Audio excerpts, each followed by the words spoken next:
Bueno, pues nada, pues muchísimas gracias por la invitación a Tirán Llibres y a Fernando Flores y a Javier de Lucas y a todos los que habéis estado involucrados, por invitarme a venir aquí a hablar de series, a incluir dentro de este concepto del cine el hecho de hablar de series desde un ámbito académico, que esto pues está muy bien, cada vez está siendo mayor, ¿no?, la presencia de las series en la universidad y en los estudios académicos, y bueno, es un poco inevitable porque realmente las series están ocupando un lugar central en todo, en el pensamiento, en los medios de comunicación, en nuestra comunicación permanente, están dejando temas sobre la mesa sobre los que se debate o están incidiendo en algunos temas, de algo de eso hablaremos ahora, ¿no?, al hablar de series y política.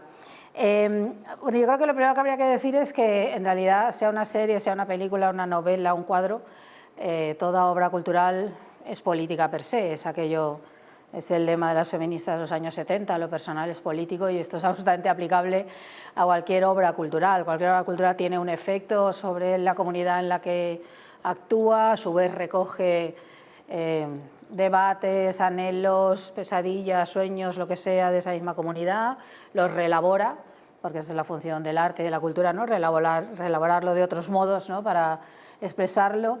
Y esto quiere decir que no hay serie que no tenga un contenido político, aunque sea a su pesar, porque toda obra cultural nace de una determinada visión del mundo, de una manera de entender la sociedad, las relaciones humanas, y eso obviamente hace que la serie sea de un modo o de otro, ¿no?, por referirnos específicamente al mundo de las series, pero esto es extrapolable a cualquier otra actividad cultural en la que nos veamos, y sobre todo las que tienen que ver con la representación del mundo, ¿no?, las que tienen que ver con, en concreto ahora moviéndonos en el campo audiovisual.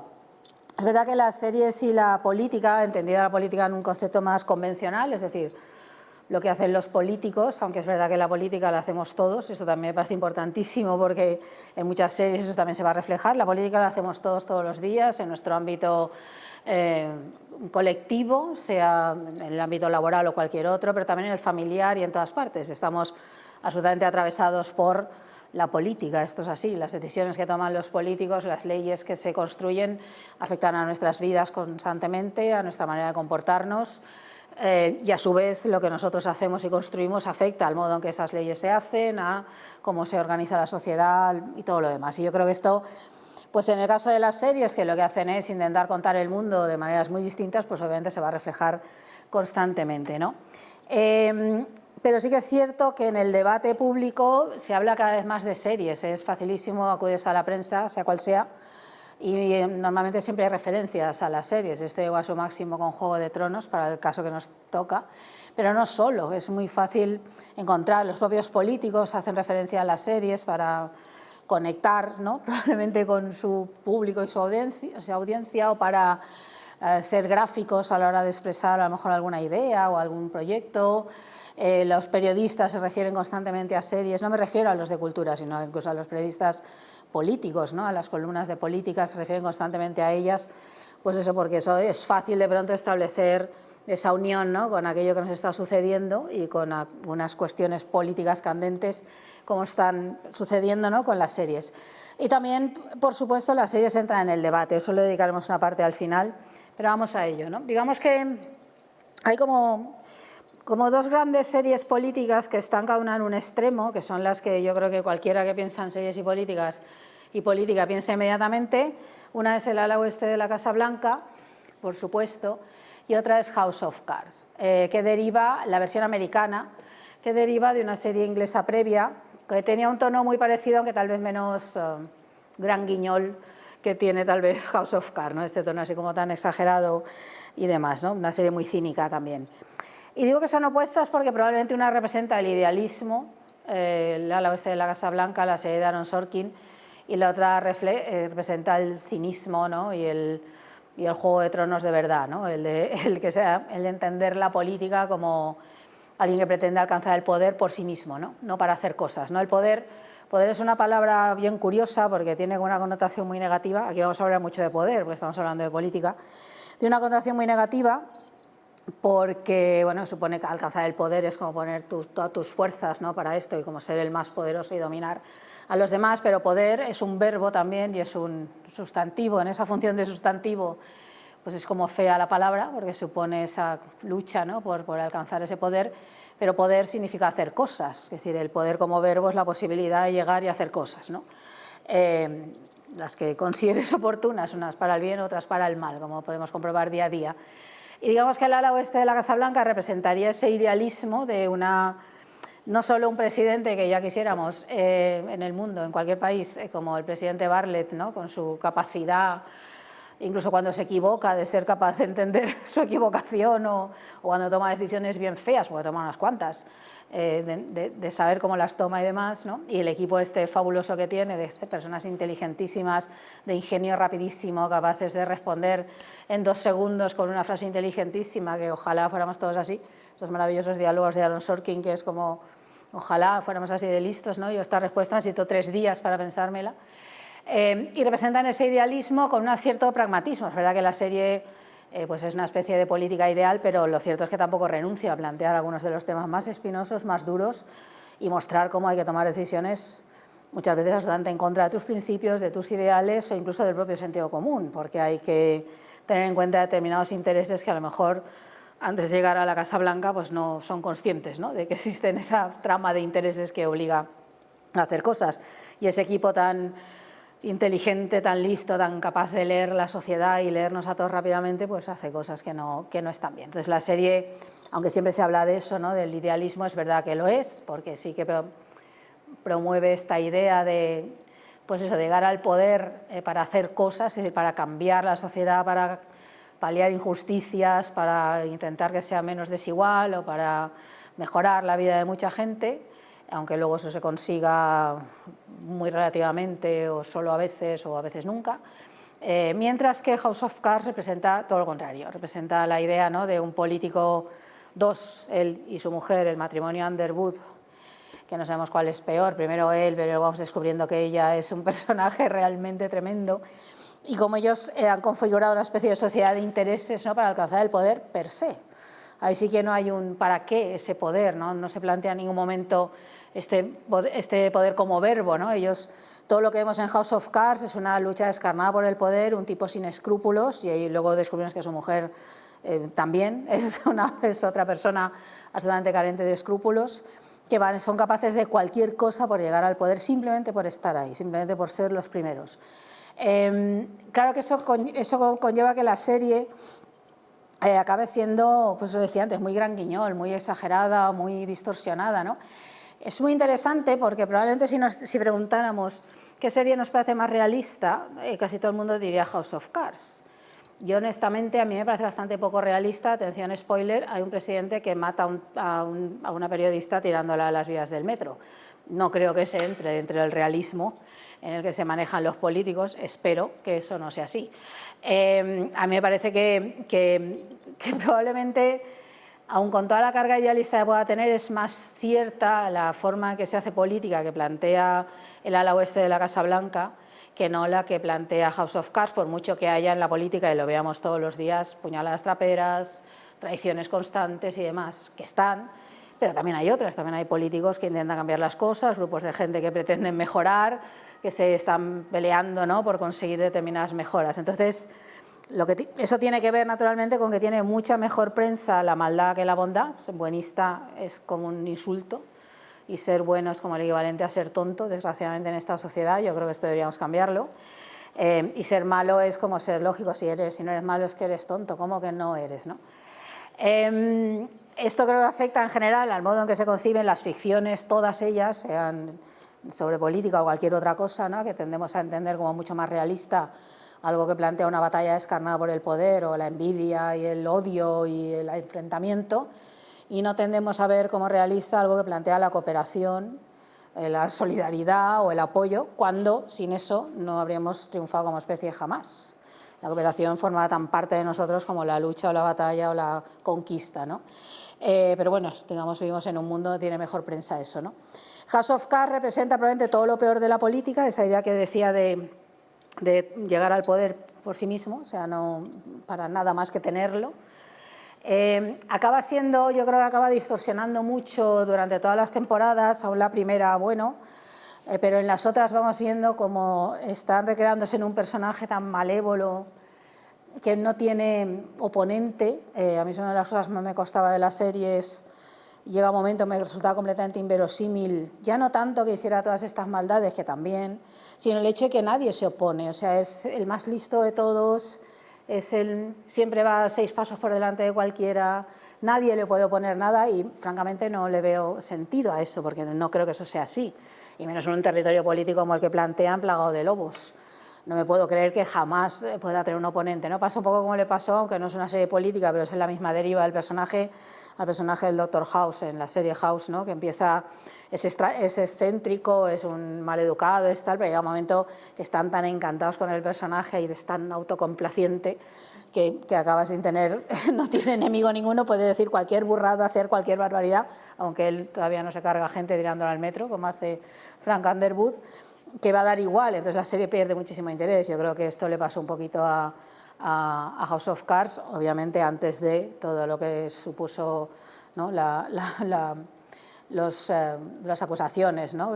contra el actor, ¿no? de ataques sexuales, etcétera, etcétera, que supuso obviamente el final de él en la serie, y el hecho de que el personaje de ella, de Claire Underwood, que ya desde el principio comenzó siendo como secundario, pero al final acabó siendo, incluso antes de que él se fuera de la serie, coprotagonista, ha alcanzado todo el protagonismo, ¿no? Absolutamente. Pero son como los dos ejes, ¿no? En los cuales se mueven un poco las series que hablan de políticos, que sería pues eso, el ala oeste de la Casa Blanca y esta gente muy inteligente intentando hacer cosas por la sociedad en la medida en que pueden, o no siendo cínicos o siendo cínicos, pero de un modo eso, inteligente y demás, o bien la lucha descarnada por el poder que representa Frank y Claire Underwood, que luego obviamente alcanza su máxima expresión en una serie que en principio no es política, como Juego de Tronos, pero que se ha convertido en el emblema de la serie política. Aquí en España en gran medida por el hecho de que sobre todo Pablo Iglesias la utilizó como constantemente, ¿no? En todos sus discursos, textos y demás, y le regaló, si recordáis, al rey, ¿no? el cofre con las temporadas de Juego de Tronos. Y realmente es para pensarlo muchísimo, porque esta serie estaba esto, pero luego todo el mundo utilizó ciertamente el símil de Juego de Tronos todo el rato.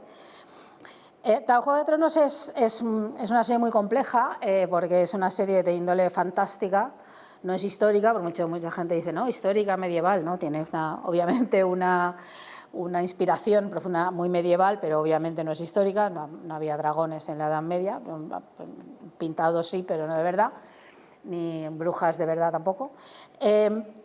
Lo que pasa que, claro, la carga, está toda esa carga de índole fantástica, de acción, de batallas y demás, que puede ser más o menos satisfactoria en función de lo bien hecha que esté, que aquí está muy bien y cada vez mejor, pero tiene toda esa otra parte de una serie de personajes, ¿no? Que es esa como el gran debate en el mundo de las series muchas veces, ¿no? Este tipo de series de acción, en el cual son probablemente casi más apasionantes que las batallas. Es decir, yo creo que lo que consiguió que Juego de Tronos fuera una serie que la viera todo el mundo, incluso gente que ni siquiera sabía de la existencia de las novelas, y que fuera intergeneracional, fue precisamente los personajes, fueron esos diálogos impagables entre los Lannister y los demás, con Varys, con toda esa gente que está intentando alcanzar el trono, o todos los que están por debajo de ellos, ¿no? ahí haciendo sus intrigas y demás, no sé, podías pasarte todo el capítulo viendo una conversación entre Meñique, Varys y Tyrion, y el capítulo era maravilloso, no hacía falta batallas, ni dragones, ni nada mágico. Y ahí sí, una lucha, en este caso muy depurada, es esa idea de todos quieren alcanzar el trono, nunca se explica para qué, simplemente para alcanzarlo. Además, una lógica tremenda, que creo que ese es el problema a la hora de aplicarla a la vida real, de solo puede quedar uno. Esa es una lógica absolutamente perversa, sobre todo en la política, porque la política en teoría de lo que hablaría sería lo contrario, de la colaboración, de la cooperación, del diálogo, de la necesidad de sumar, ¿no? Para poder cambiar la sociedad, de escuchar, ¿no? Lo que la sociedad pide e intentar cambiarlo en ese sentido. Entonces, justamente Juego de Tronos es lo opuesto absolutamente, solo puede quedar uno. Todos quieren alcanzar el poder, nadie explica para qué, salvo en el caso tal vez de Daenerys, ¿no? Que aunque al final le dieron esta vuelta de tuerca, que en principio ella se encargaba como de liberar pueblos y quiero liberar tal, aunque también había una cosa muy mesiánica ahí, porque ella quería ser muy adorada en esto, y al final sí que ella se revela, ¿no? Como una especie de tirana, que ya lo era antes, ¿no? Como tal, pero los demás lo quieren alcanzar por alcanzarlo, simplemente porque es mío el trono y ya está. Bueno, ¿y ahora qué hago con el trono? cómo ejerces ese poder, ¿no? Porque aún en algunos Stark, ¿no?, hay como esa necesidad de utilizar el poder para cambiar alguna cosa, pero eso no se lo plantean nunca, ¿no? Entonces es un poco lamentable, ¿no?, que se haya convertido en el emblema de la forma de ejercer política. Por lo menos en España pasó, pero yo creo que no es el único lugar que se utilizó todo el rato. Claro, la serie tuvo una importancia enorme, la serie fue claro, tuvo un éxito brutal, y eso hizo que todo el mundo la viera y que todo el mundo hablara de ella, ¿no?, y que de pronto se convirtiera en ese, no sé, por poner un ejemplo parecido, hubiera sido mucho más bonito que el ejemplo de cómo ejercer la política fuera El Señor de los Anillos, puestos a hablar de ello, ¿no? Es decir, un grupo de gente absolutamente diversa, que se respetan profundamente unos a otros, cada uno en su diferencia, capaces de unirse para conseguir un bien común, porque a lo que van es a salvar el mundo, ¿no? Es decir, como, a lo mejor como emblema, puestos a elegir unos relatos de índole fantástica y muy corales como estos, pues era mucho mejor relato, ¿no?, para explicar la sociedad o para poner ejemplos que no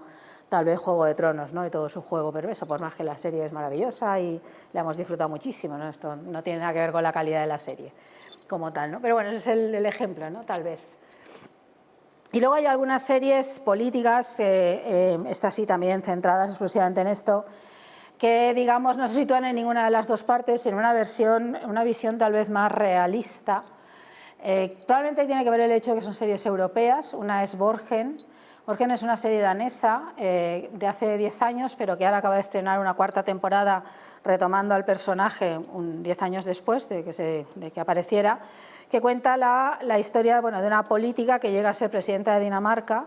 Es una serie danesa, un poco por carambola no, porque es un gobierno de coalición. Bueno, en Dinamarca los gobiernos de coalición existen desde principios del siglo XX, todos los gobiernos son de coalición, muchos partidos han de ponerse de acuerdo sí o sí, y en el cual, bueno, ella llega, la serie cuenta la historia como de la primera mujer que llega a la presidencia danesa, cosa que pasó pocos años después, casi en las siguientes elecciones eso sucedió, parece que se adelantó, ¿no?, y hubo realmente la primera mujer, ¿no?, que alcanzó la presidencia en Dinamarca. Y lo que vemos a lo largo de las 3 temporadas iniciales de la serie y lo que han hecho al retomar ahora, unos años después, dónde están los protagonistas, sobre todo en las primeras temporadas, es contar algo que sorprendió muchísimo aquí cuando se vio que era pues una política basada constantemente en el diálogo y en la negociación permanente. Gobiernos de coalición, que en aquel momento aquí no teníamos, solo había, ni siquiera a nivel local, luego han nacido unos cuantos a nivel local, y ahora tenemos un gobierno de coalición aquí en España, ¿no? Entonces ahí parece que ahora entendemos un poquito más esta necesidad de la cooperación, ¿no?, y del diálogo, y que ahí se plantea, ¿no? Entonces la serie tiene una visión, va mezclando un poco estas dos cosas, ese idealismo del que hablábamos antes, es decir, porque sí que son, en el caso de la protagonista, que además ella tiene un partido como esto, es un poco más, en principio conservador, pero un poco transversal, porque también cuenta un poco el fenómeno del surgimiento de estos partidos diferentes que empezaron en esos años, hace 10 años, cuando nació la serie, que también es muy precursora en ese sentido, como se hace aquí con Podemos o con Ciudadanos, que luego han tenido las trayectorias que han tenido, pero ese surgimiento de nuevos partidos que hacen surgir un poco de una cierta necesidad, un cansancio de los partidos de siempre y una necesidad de una transversalidad que luego, pues en unos casos se ha demostrado y en otros no, y en otros más o menos. Pero la serie ya anuncia eso, ¿no?, ya anuncia esa especie de transversalidad que ella va a representar, ¿no? Y sobre todo es esta idea permanente de la negociación. La serie, si comparamos por ejemplo con el ala oeste de la Casa Blanca, en el ala oeste de la Casa Blanca se hicieron famosísimos esas secuencias entretenidísimas de todo el equipo caminando por los pasillos de la Casa Blanca, la cámara les sigue en traveling, se llamó el Walk and Talk, ¿no?, justamente el andar y caminar, que fue como marca de fábrica de Sorkin, que de hecho él lo utiliza en otras series y en otras películas, pero que es puro espectáculo. Esto, obviamente, esto no está nunca en la Casa Blanca, en un gabinete de gobierno, pero estoy casi segura que eso no es así, ¿no? Es decir, forma parte del mundo del espectáculo, por muy brillantísimo que fuera y por el concepto del espectáculo que la serie tiene. Esto es algo que nunca veríamos en Borgen. En Borgen, digamos, las reuniones del Consejo de Ministros es una habitación de tan pequeña, es nada ostentosa, la primera ministra sí que vive en un palacio pero no le gusta, vive en una casa normal, cuando deja de serlo se va a su casa siempre al piso. Hay una concepción muy distinta de la política que procede de toda su historia y donde pasan cosas como que le va a hacer una moción de censura porque ha mentido en una comisión parlamentaria. Si eso fuera así, aquí no tendríamos políticos, estarían dimitidos la mayoría, y conmociones todos, ¿no? Es decir, nos sorprende mucho porque es verdad que nos sorprende mucho esa visión un poco de este tipo de política que a veces se da en el norte de Europa, o el hecho que haya ministros que dimitan porque se demostró que copiaron su tesis doctoral o cosas así, ¿no? Que aquí pues nos puede chocar bastante dado las cosas como son, ¿no? Entonces, bueno, Borgen es una serie interesantísima, que otra de los políticos, cuando esta serie llegó, muchísima gente, muchísimos políticos en activo la tomaron como modelo. O sea, Borgen es lo que de verdad cuenta lo que es la política. La necesidad de negociar incluso con el enemigo si no queda más remedio. Hay un momento, está también toda la emergencia de la extrema derecha, empieza a mostrarse. De hecho, hay un momento que forman parte del gobierno y no le queda más remedio que negociar con la extrema derecha, que en ese momento es minoritaria, pero no queda otro remedio que negociar para poder paliar algunos problemas. No deja ni un solo tema relevante sin tocar, por muy polémico que sea, todos. En la ecología, la prostitución, en un capítulo que se adelanta mucho a uno de los grandes debates que están hoy en día justamente, bueno, no hay ni uno solo que no toque, ¿no? Porque es una serie muy interesante, muy hablada, es una serie muy de esto, ¿no? Y vamos viendo la evolución de ella, ¿no? De cómo se convierte en esa primera ministra, los muchos problemas que tiene. Y una cosa central, que luego volveremos sobre ella, que es la relación con la prensa. Porque al mismo tiempo que vamos viendo esto, vamos viendo cómo la prensa, sobre todo la televisión pública danesa, que esto también parece ciencia ficción visto desde aquí, cómo hay un control permanente de la labor del gobierno hasta el punto que le dicen tienes que venir esta tarde a una entrevista y va la primera ministra a la televisión pública a hacerla, ¿no? Entonces también parece muy política ficción, pero parece que algo de esto hay en realidad, ¿no? Entonces es un entramado precioso y muy interesante. Y esta última temporada, ella ahora es solo ministra de Defensa, se ha convertido en una figura mítica casi, como la primera mujer que fue primera ministra, etcétera, etcétera, y está como en otro lugar, ¿no? Está haciendo una especie de camino por el lado oscuro, ¿no? de su carrera, muy interesante, ¿no? Que plantea pues, algunas de estas cuestiones que estamos hablando, ¿no? Y Baron Noir es una serie francesa que en este caso habla de un político de izquierdas que bueno, ha sido alcalde, que bueno, tiene varios escándalos, ahora quiere volver. Bueno, es absolutamente apasionante, pues esta muestra también todos los mecanismos de funcionamiento de los partidos y entre los partidos, en este caso de la izquierda.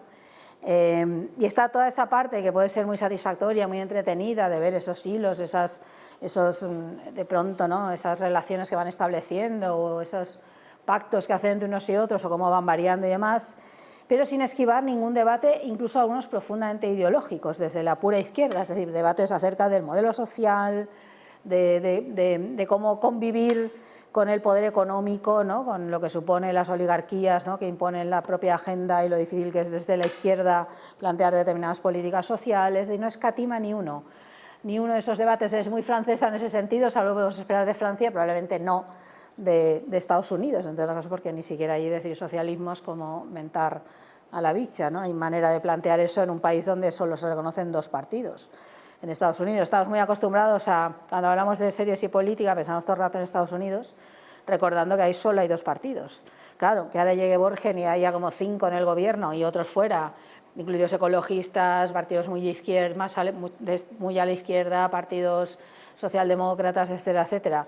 O en Borgen todo el debate dentro del seno de la izquierda, desde los comunistas a los que están incluso más allá de los comunistas socialistas, a los que plantean, bueno, todos los enormes debates que la izquierda tiene. Es muy fascinante visto aquí, ¿no? Porque claro, es muy rica la serie, parte de entretenidísima y muy inteligente, es una serie extraordinaria en ese sentido, ¿no? Yo creo que hay una diferencia de eso, en el hecho de que son series europeas, se nota mucho ese pozo de una política distinta, pues eso, donde no hay solo dos opciones, hay muchas más opciones y van surgiendo otras, van surgiendo partidos nuevos, van surgiendo otras miradas, otras formas de hacer política, y en las dos series lo muestra muy bien. Además las ves y están en todos los debates actuales, es decir, sirven absolutamente de reflejo, de espejo y de diálogo permanente con lo que es la sociedad. Nos ayudan mucho a entender muchas cosas que suceden, ¿vale? Claro, otra forma de contar política, la política podría ser, claro, si tomas personajes reales y empiezas a contarla a través de ellos. Claro, el caso más llamativo es The Crown, que cuenta la historia de la reina Isabel II de Inglaterra. de un modo como nunca se había visto. Como sabéis, bueno, tendrá 6 temporadas, en las cuales las 2 primeras están interpretadas por unos actores cuando son más jóvenes, la segunda otros, y ahora ya se iniciarán las 2 últimas cuando ellos ya son más mayores, ¿no? La serie no escatima polémicas, de hecho, conforme más se acerca a lo actual, bueno, queda por contar todavía la muerte de Lady Di y todo esto, ¿no? Y además la serie pues no ha sentado nada bien a la Casa Real británica, pero es lo que hay. Y la serie que es, a priori podría ser una serie que dices, oye, a mí que me interesa la vida de Isabel II. Yo de hecho fui de las que pasó de ver la vida de Isabel II, o sea, me da igual. Hasta que descubrí la serie que era, empecé a verla, porque todo el mundo decía, tienes que verla, y efectivamente esto es otra cosa, esto no es una geografía, ni pretende hacer un retrato amable, tampoco pretende hacer un retrato despiadado, pretende contar lo que es. Claro, es profundamente política en todos los sentidos, no solo porque cuando la estás viendo estás todo el rato planteándote el hecho de que exista una monarquía, porque tienes todo el rato la sensación pero ¿quién es esta gente que vive así, tan raro, ¿no? Es como, hay todo el rato una permanente idea de pero ¿por qué viven así, no? Es como una vida absurda, moviéndose entre los palacios, sin tener ni idea de cómo funciona el mundo real, porque no tienen contacto con la gente real, de verdad, ¿no? Yo creo que esa sensación está todo el rato, subyace en la serie, desde que son muy jóvenes hasta ahora, que es la parte ya que van a ser mayores, constantemente, además, obviamente, de contar todos los acontecimientos ingleses fundamentales, a veces algunos que parecen anecdóticos, pero que acaban teniendo unas consecuencias enormes, porque la serie tiene una estructura muy particular, así que es cronológica y va por orden cronológico, pero es cierto que hace episodios, algunos capítulos son como piezas por sí mismas, en las cuales se coge un caso concreto y se explota eso, ¿no? Y al siguiente han pasado varios años, y entonces hay una elipsis y entonces cogemos otra historia, ¿no? Y tiene una estructura complejísima con algunos capítulos que es probablemente de lo mejor escrito que se ha hecho nunca en serie de televisión, sobre todo algunos de la tercera temporada, ¿no? En los cuales son en sí mismos unas piezas magníficas en todos los sentidos, como serie, como obra audiovisual, como está escrita, rodada, etcétera. Pero que permite eso, contar todas las inmensas contradicciones que eso tiene, ¿no? Entonces, o intentar entender cómo son sus vidas, o a veces no entender, porque hay poco que entender ahí, ¿no? Es una mirada sobre todo sobre el poder, en este caso el poder per se, ¿no? El poder en el sustantivo que decía antes, no en el verbo que es para hacer cosas, ¿no? Estos ostentan el poder sin más porque les toca por sangre, por esta cosa tan absurda, porque son una familia que le toca, y resulta fascinante en ese sentido. Claro, que los ingleses hagan esto nos sorprende, es una serie impensable en España, ahora hay un proyecto ya veremos, de hacer una serie, ya veremos en qué queda, porque aquí se ha hecho algunas, se hizo una sobre Adolfo Suárez, se hizo otra sobre el rey, que eran, en fin, como cromos, ¿no? Es así, en fin, una serie aparte sin ningún interés ni narrativo ni estético, no era una cosa súper convencional. Esta serie está extraordinariamente bien hecha y tiene, bueno, estéticamente es apabullante, pero luego es que era un relato sin aristas de ningún tipo, ¿no? Esta es una serie impensable en España, esto costaría seguro, los llamarían al Parlamento, habría quejas por todas partes, imposible, seguro. Es cierto que en Gran Bretaña a la Casa Real no le ha gustado, pero en fin, pues ahí se va a quedar con el disgusto, porque la serie sigue haciéndose tal cual, ¿no? Supongo que habrán ejercido cierta presión, quiero pensar, pero no parece que haya hecho mella sobre la serie. Teniendo en cuenta de dónde vienen los ingleses, claro, una tradición en la cual hay otra serie contemporánea, esta se llama The Windsors, que es una parodia descacharrante sobre la familia británica, o teniendo en cuenta de una tradición como los Spitting Image, que eran aquellas marionetas que surgieron en los años 80, que luego tuvieron un revival, en España se llamaron Los Guiñoles, en las cuales, bueno, el retrato de la familia real era la primera vez que se mostraba, por ejemplo, a la reina madre completamente borracha, siempre cada vez que aparece va el muñeco, la marioneta de la reina madre va con una botella de ginebra, donde vemos a Margaret Thatcher metiéndose en la cama con Reagan en aquellos años. Es decir, todas lo hacen todas, absolutamente desvergonzadas, absolutamente libre, de que sea hay un ejercicio de la libertad de expresión, que yo creo que aquí nos queda un poquito todavía por aprender, ¿no? A cómo llegar a contar estas cosas. Teniendo esta cosa tan rara, ¿no?, que tienen los británicos de, por una parte, no me toques a mi familia real que es mía, porque hay como una especie de defensa permanente. pero lo cual no impide que yo pueda hacer el retrato más despiadado y brutal que quiera, cómico, trágico, grotesco, o grotesco habitualmente, o sin ser grotesca, como es The Crown, que es una serie muy elegante, pero despiadada también en el planteamiento, ¿no? Entonces son otras maneras, ¿no?, de contar también el poder y que sería precioso poder ver en otras series, ¿no? Hemos hablado antes, se habla mínimamente de la prensa a raíz de Borgen. Borgen, por cierto, es el nombre del palacio, por eso se llama así, del palacio donde está el gobierno danés. Y en general cualquier serie que habla de periodistas o de un medio de comunicación, puede ser televisión o puede ser prensa, suele hablar de política, es inevitable, bueno, según el medio en que se trate, si es un medio de moda pues probablemente no, pero digamos en todas aquellas que hablan de periodistas, incluso históricamente una serie como Lou Grant, era muy habitual ver los choques que tenían con los políticos y tenían que sacar una determinada noticia, los problemas para poder acceder a determinada información. Incluso había capítulos donde veíamos a los periodistas entrar en la cárcel porque se negaban a revelar sus fuentes, ¿no?, haciendo esa defensa constante que la serie hacía, una serie muy progresista en su momento, de la libertad de expresión, ¿no? Y esto es una constante en las series de periodistas. Entonces, casi todas las series donde se habla de periodismo hay una presencia clara de la política, ¿no? El caso más notable es The Newsroom, que es una serie del mismo creador del ala oeste de la Casa Blanca, en la cual cuenta la historia del periodista protagonista y cómo vuelve a las noticias a una cadena de televisión y la batalla constante bueno, contra el poder, ¿no?, por intentar contar. Es una serie, si el ala oeste de la Casa Blanca nos parece idealista, esta ya está en la estratosfera del idealismo. A veces, en este caso de manera a veces sí muy exagerada, es decir, a veces cuesta mucho de creer esta profundísima ética de todos los periodistas, no porque no los haya, hay periodistas éticos, pero también sabemos que los hay de otro modo. Digamos que carga mucho las tintas sobre esto, aunque yo también pienso que un poco de idealismo al mundo tampoco le viene mal. Es verdad que la serie acaba como yéndosele un poco de las manos, ¿no?, y acaba siendo irritante en esta necesidad de estar dando lecciones morales permanentemente, ¿no? Parece que la serie te está dando lecciones morales acerca de la ética, el poder, etcétera, de un modo un poquito irritante, es muy entretenida, eso sí, pero es verdad que a través de la prensa lo que se hace es todo un retrato de la política y de todas sus consecuencias, ¿no?, sobre la vida de la gente y demás. Las otras dos son otros dos ejemplos tal vez menos conocidos, pero que muestran un poco esto. The Hour es una serie ambientada en los años 70, en la cual vemos, en los años 60, en la cual, pues, por ejemplo, todo lo que sucede en la política internacional, vemos los efectos que tiene Inglaterra y vamos viendo también todos los tejemanejes, cómo los periodistas se enfrentan a la hora de informar determinadas cosas y a los intereses que hay, ¿no?, sobre ellos, sobre los medios, tanto económicos como políticos, como de todo tipo, ¿no?, porque se cuente de una determinada manera o de otra, ¿no?, algo que vemos todos los días. Desgraciadamente, bueno, Secret City, por ejemplo, que es una serie australiana sobre, en este caso, sobre la política de vivienda, ¿no?, cómo la prensa intenta sacar unas determinadas noticias y es muy difícil cubrir eso, ¿no?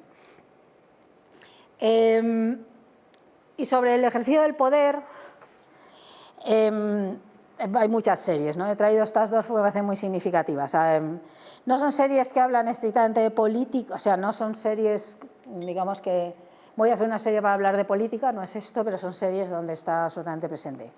Una es Crematorio, que es una serie española basada en la novela de Rafael Chirves, que cuenta, bueno, lo que cuenta es la corrupción, sobre todo en la Comunidad Valenciana en este caso, pero bueno, que fue como, ahí digamos fue el punto álgido, pero la tenemos por todas partes, a través de la historia de una familia, la familia Bertomeu, una familia inventada, que es pues, el cacique, ¿no?, el constructor, que en connivencia con el poder económico y con las fuerzas políticas, pues acaba levantando ahí un imperio de corrupción enorme. Es un retrato de la corrupción a través de la familia de esta familia Bertomeu apabullante, ¿no?, en el cual se entiende muy bien todas esas redes clientelares, ¿no?, que se establecen entre los políticos y el poder económico, en este caso visto desde el lado del poder económico, pero sin escatimar nada de esto.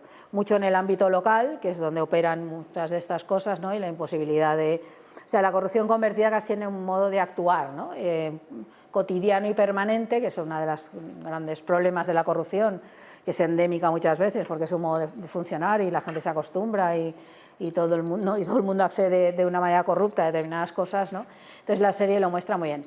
Es una de las mejores series que se ha hecho en España. Es una cierta rareza porque en España hay muy pocas series que hablen de política en cualquier sentido de la expresión, es decir, hablando sea de políticos como tal, del ejercicio de la política o series de gran alcance político.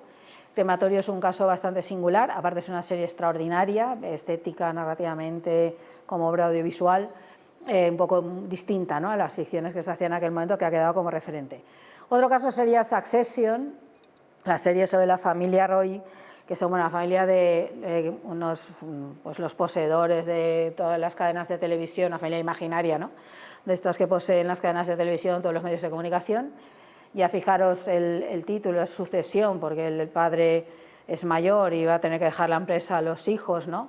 Hay 3 hijos ahí en danza, ¿no?, que están intentando hacerse con el poder, y esta es una batalla por el poder dentro de la familia, al mismo tiempo de un retrato, claro, una familia poderosísima, esto en unos niveles estratosféricos, se mueven en niveles que no tienen nada que ver, obviamente no, con los de Crematorio, están en otro nivel completamente distinto. Pero muestra muy bien otra vez todo esto, ¿no? Quienes están manejando verdaderamente los hilos del poder son los propietarios de un montón de medios de comunicación, cadenas de televisión, prensa, etcétera, y demás. Y entonces vemos cómo manejan los hilos sobre la información, sobre de qué se informa y cómo se informa, cómo levantan presidentes, hacen que los presidentes desaparezcan, cómo están aceptando, ¿no?, las carreras de los políticos y demás, ¿no? Entonces las series, no, la política per se no es el tema de las series, pero es algo que está todo el rato permeando los relatos, porque no se entienden sin ella, ¿no? Y luego, si hay una serie política en este momento absolutamente fascinante y sorprendente y asombrosa, es The Good Fight. The Good Fight es el spin-off de una serie que se llamó The Good Wife. The Good Wife, el título, la buena esposa está del título, es la historia de la mujer de un político que bueno, tiene un escándalo sexual, el cual tiene un amante, etcétera, y entonces cuenta la historia de la mujer, de su mujer. Los creadores, que son Matrimonio King, que son cualquier serie de ellos hay que verla sí o sí, porque es, vamos, calidad asegurada y diversión. Ellos empezaron porque se planteaban, cuando vieron varios de estos políticos americanos que dimitieron, claro, su pregunta era, vale, el político sí, pero ¿y la que está al lado aguantándole la mano ahí, el tipo delante de la rueda de prensa, sabiendo que el marido se ha liado, no sé qué? Vamos a contar esa historia. Entonces deciden contar, por eso se llama La buena esposa, título que acaba siendo muy irónico, porque digamos empieza siendo la buena esposa y acaba siendo una política que se lanza a la carrera. Vamos viendo el proceso de convertirse en una figura muy empoderada de Alicia Florey, que es la protagonista.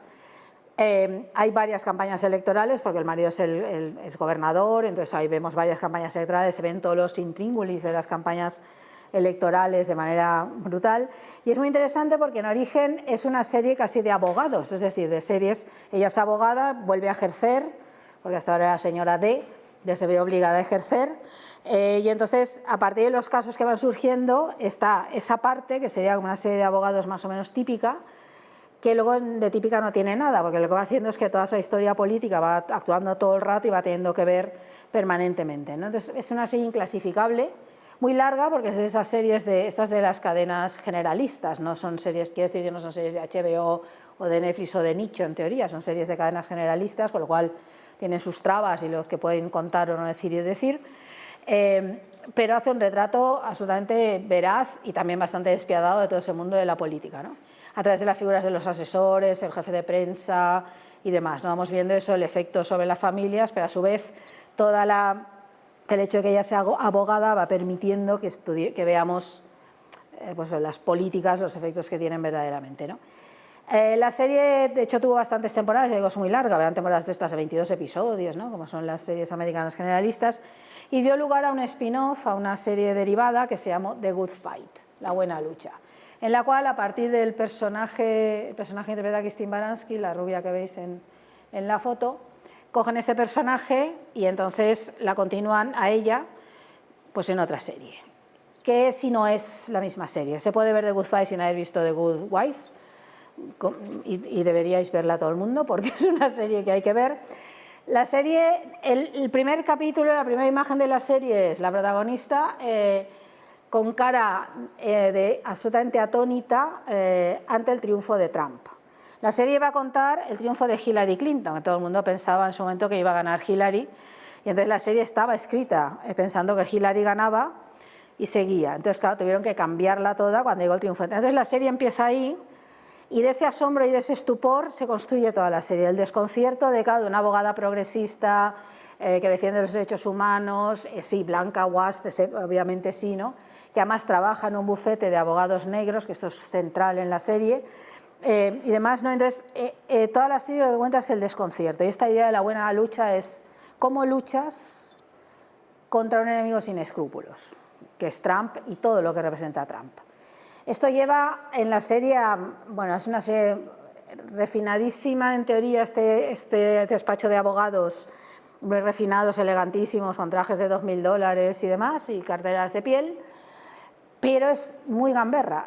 Es probablemente la serie, es una de las cosas más anti-Trump que se pueden ver. Es una serie muy gamberra, llegan a hacer cosas insólitas, como claro, llega un momento en que plantear la lucha en buena lid, es decir, con las armas que te da la ley, que te da el sentido común, que te da tu ética, cuando ves que eso no es posible, que no hay manera de luchar, pues se plantea, pues habrá que utilizar las mismas armas que el enemigo. Ahí da un giro muy interesante la serie, muy loco, en el cual se plantea la serie, ya digo, es extraordinariamente sorprendente. Tiene un capítulo extraordinario en el cual muestra, bueno, qué hubiera pasado si hubiera ganado Hillary. Un capítulo, bueno, en el cual ella se despierta un día y Hillary ha ganado, solo ella recuerda a Trump, nadie lo recuerda. Y una cosa de las que ha pasado es que, por ejemplo, el Me Too no ha sucedido. Es un capítulo incomodísimo, porque piensas de pronto, claro, el Me Too sucede, claro, porque llega este bárbaro machista al poder, ¿no? Este fascista, que dice esas barbaridades, ¿no? Como hay que agarrar a las mujeres por el coño y todas estas barbaridades que decía. Y claro, esto digamos que crea el caldo de cultivo necesario para que empiecen a surgir todas estas denuncias. Es decir, los hechos sucedían, eran realidad, pero no se contaban y de pronto, claro, la emergencia de toda esta ultraderecha hace que de pronto empiecen a denunciarse, ¿no?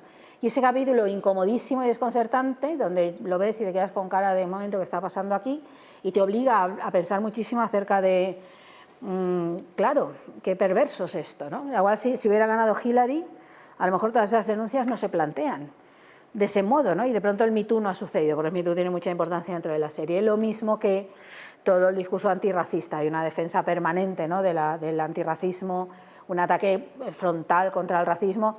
Y la serie además sigue la actualidad casi inmediata. Es asombroso cómo todo lo que va sucediendo va apareciendo en la serie, extraordinariamente bien contado, y es una de estas series que te obliga a pensar constantemente. Una serie asombrosa que todavía aún le queda alguna temporada, y en origen interpretada, y esto sí que es una declaración política de principios, por la protagonista es una mujer que tiene más de 60 años, una negra y una lesbiana. Estas son las tres protagonistas que veis ahí en la foto de la serie. Es como ir completamente a la contra, ¿no? de lo que son las mujeres dentro de las series comerciales. Insisto, es una serie de cadena generalista, pasa que es más corta que The Good Wife, son temporadas de 12, 13 capítulos, ¿vale? Toda una declaración de principios. Eso también es política, las series también hacen política así. De pronto que estas tres mujeres sean las protagonistas, esto coloca en un lugar completamente distinto. Y la que se ha quedado como protagonista auténtica sea una mujer que tiene 65 años, que se muestra deseante y deseable, que se muestra absolutamente dueña de sí misma. En fin, es muy asombrosa la serie por muchos aspectos, ¿vale? Y luego tenemos el caso de la que probablemente es la mejor serie política que se ha hecho nunca, que es The Wire, la serie de David Simon. A ver, The Wire, muchos me alegarán, esto no es una serie política, es decir, no se supone, la política no es el centro, de hecho comienza como un thriller, es decir, seguimos a unos policías que están investigando a los narcotraficantes, bueno, y el consumo de drogas y el tráfico de drogas en Baltimore, en la ciudad de Baltimore. De hecho, la serie le cuesta muchísimo arrancar, hay muchísima gente que ha empezado a verla. Yo vi el primer capítulo como 3 o 4 veces, me costó mucho porque uno de los lemas de su creador, David Simon, es que se joda al espectador medio. Es decir, yo te cuento la historia que la quiero contar, entonces tiene un ritmo particularísimo, hay personajes centrales que no salen hasta el capítulo 4 o 6. Los primeros capítulos cuesta, es decir, te está obligando a mirar algo que a veces hay una acción muy mínima. Los personajes tampoco son particularmente simpáticos ni carismáticos, se toma todo el tiempo del mundo en hacerlo. Lo que pasa es que luego, a partir de esa, porque lo que vamos viendo es cómo los policías comienzan a hacer su investigación, las escuchas, el de Wire ¿no? que hacen para parar el tráfico de drogas que está destrozando Baltimore, Baltimore es una de las ciudades en estos momentos donde hay mayor desigualdad en Estados Unidos, mayor pobreza, ahora y cuando se hizo la serie. La serie es del 2000, ya cumple 20 años ahora, del 2002. Y la serie, bueno, cuenta eso, cómo Baltimore está destrozada. Claro, a partir de ahí empieza a abrir el foco la serie, y entonces, claro, vamos viendo cómo esto, detrás hay un montón de intereses creados, hay políticos que no toman las decisiones en el ámbito local, hay un montón de fuerzas del orden que tampoco hay, corrupción policial, es decir, de pronto abriendo el foco. Y lo abre el foco de una manera muy particular. La serie tiene 5 temporadas. La primera está como dedicada bastante claramente a las drogas, la segunda a los sindicatos, a partir de una trama que sucede en el puerto de Baltimore, que es probablemente para mí la mejor, pero todas son mejores, es decir, no decae jamás las 5 temporadas. La tercera a la prensa, no, esa es a la educación, perdón, la tercera a la política, la cuarta a la educación y la quinta a la prensa. Que estén dedicadas a esto quiere decir que será como el tema central, pero los personajes muchos son los mismos, es decir, esa investigación policial se mantiene durante las 5 temporadas, porque ese mundo sigue, ese mundo de la gente destrozada por las drogas y la pobreza, de una desigualdad cada vez mayor que hace que la gente pues delinca y tenga unas vidas terribles, y como vemos viendo la imposibilidad de arreglarlo. La serie es muy pesimista, toda la obra de David Simon lo es muy cruda y es muy de denuncia, es una serie, son absoluta denuncias, todo el rato acabas muy indignada y muy desoladora, ¿no? Todo el planteamiento, porque al final hay gente con muy buena intención, políticos o abogados, etcétera, que tienen todo el idealismo del que hablábamos antes y que van con él intentando cambiar las cosas, y cuando consiguen algo es probablemente un paso adelante y 6 atrás, ¿no? Es como todo el rato esta idea, ¿no? Hace un retrato de la ciudad de Baltimore, pero Baltimore es un microcosmos un poco de los males del capitalismo, casi es esta idea del sálvese quien pueda, del individualismo a ultranza, del hecho de la constante degradación de los servicios públicos, cosa que sucede en todos los países, pero en Estados Unidos es de manera particularmente notable, la falta de sanidad, de educación pública, etcétera. Y digamos que todo esto es lo que la serie va contando, de una manera asombrosa, con un realismo total, es decir, me parece que la cámara está metida directamente en los grupos de los chavales del suburbio, etcétera, ¿no? Ese tipo de cada uno habla con su jerga, es feísta, ¿no? Todo su planteamiento es esa estética feísta, no porque no buscada, sino simplemente es que la realidad es así, la ciudad es fea, el mundo que refleja es feo, por lo tanto la estética no pretende determinadas cosas, ¿no? Entonces es una serie fascinante. Todas sus series son así. Este año ha estrenado La ciudad es nuestra, We Own This City, que sería, bueno, ha vuelto a Baltimore, bueno, él es de Baltimore, ¿vale? Él lo conoce, bueno, fue periodista, es decir, ahí las series se nota mucho la impronta del periodista, del reportero, del que está en la calle y conoce esto, además está coescrita con un policía, es decir, hay muchísima veracidad, ¿no? Aquí vuelve 20 años después a Baltimore, cuenta la historia de unos policías corruptos, una historia real de corrupción policial, que la cuenta tal cual, también pocas concesiones al espectador de nuevo, solo que es mucho más corta, 6 capítulos, y vuelve a ser tan desesperanzada como la anterior. Hay una sensación de... Esto no es spoiler porque el caso es real y se sabe desde el principio. Los pillaron, de hecho, esta banda de policías corruptos que se dedicaban a asaltar a la gente, a robarles, a mil cosas, y a jugar con la droga, ¿no? Y a sacar dinero de las drogas, etcétera, y a la extorsión, en connivencia, obviamente, con otra gente por arriba. Es decir, los detienen. Sin embargo, a pesar de que eso pasa, cuando acabas de ver la serie no tienes para nada la sensación de que el mundo ha mejorado, aunque lo hayan hecho, de que bueno, esto va a seguir. Varios de los que han batallado contra eso se tienen que ir, no les queda otra, es muy desoladora, es muy pesimista. Y también le pasa con la otra serie que cuenta estos dos casos reales. Esta es la ciudad de Nueva York, de un político, una especie de alcalde, no de la ciudad de Nueva York, sino de la zona donde él está, que intenta hacer una política de vivienda, una compra de viviendas para pobres y demás, y la batalla real que tuvo que llevar a cabo, fracasada también, ¿no? Es decir, son todo el rato el mostrar esa cara B, ¿no? Esa especie de imposibilidad. Son series profundamente políticas, en todo lo que cuenta lo es, ¿no? Pero en esa mirada como tal, ¿no? Y luego, ya que estamos en territorio más o menos del thriller, porque todas ellas, unas como de abogados y otras son como thrillers, claro, el thriller tradicionalmente es un género que permite hablar de política y hacer política. Esto es una constante del cine, sobre todo del cine americano, desde desde siempre, prácticamente desde que surge esto, en un thriller, en un cine policíaco, en el cine negro en Origen, tú lo que cuentas es que la sociedad no funciona. Básicamente cuentas que lo que no funciona, los crímenes,